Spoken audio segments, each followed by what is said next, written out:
Once again, the nation awoke to devastating news from Mandera County. But let's go to our city centre studio now, where security analyst Andrew Frankline is joining us. Thank you for making time this evening, Andrew. Just to get your thoughts on this latest attack.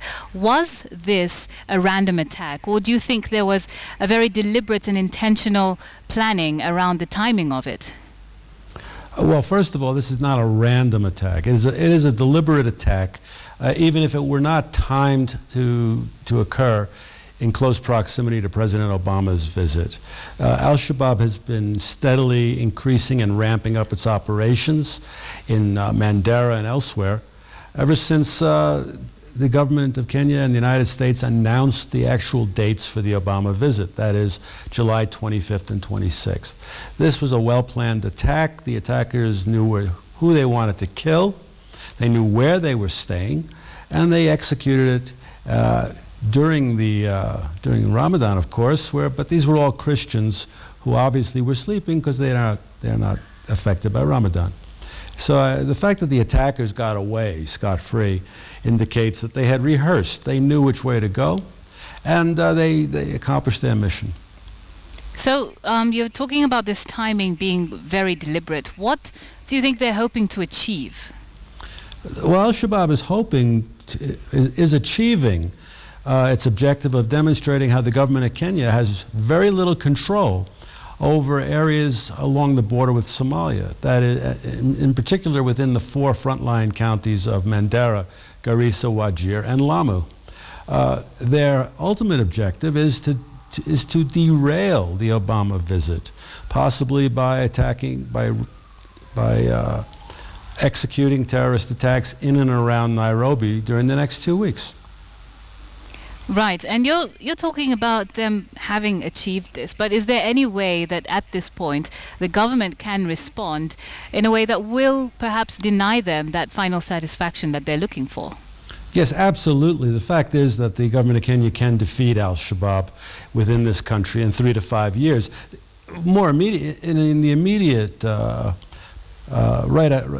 in close proximity with this attack, the government of Kenya needs to reinforce the border with mobile units from the Kenya Defense Forces and, as much as possible, with administration police. We are not doing the aggressive patrolling we should be doing to disrupt al-Shabaab plans and preparations. It's quite obvious that during the months when the 4 or 5 front counties were under curfew, that al-Shabaab was able to marshal its troops, organize itself, occupy villages, occupy mosques, terrorize communities, and ultimately launch an attack on the KDF base at Bore in Lamu County. All of these attacks, all of these terrorist incursions were done during the curfew hours, apparently without any hindrance by the government of Kenya's security forces. So when you say that we're not doing enough, what more should we be doing? Well, I think we should find out where the KDF are, who have in the past been sent to reinforce the police in certain areas in the north. We should be, in fact, using our air assets. For example, the Cessna owned by the Kenya Forest Service, which is equipped with heat-seeking and thermal imaging equipment. We need to be running a lot of air operations along our border. I think we also need to start coordinating with AMISOM in Sector 2 and also AMISOM in Sector 3 to start denying the al-Shabaab access to the areas along our border from their positions in Somalia. Right, and are we learning the lessons that we should be learning in terms of our responses as a country? The government saying, well, this attack could have been a lot worse. Do you agree with that assessment?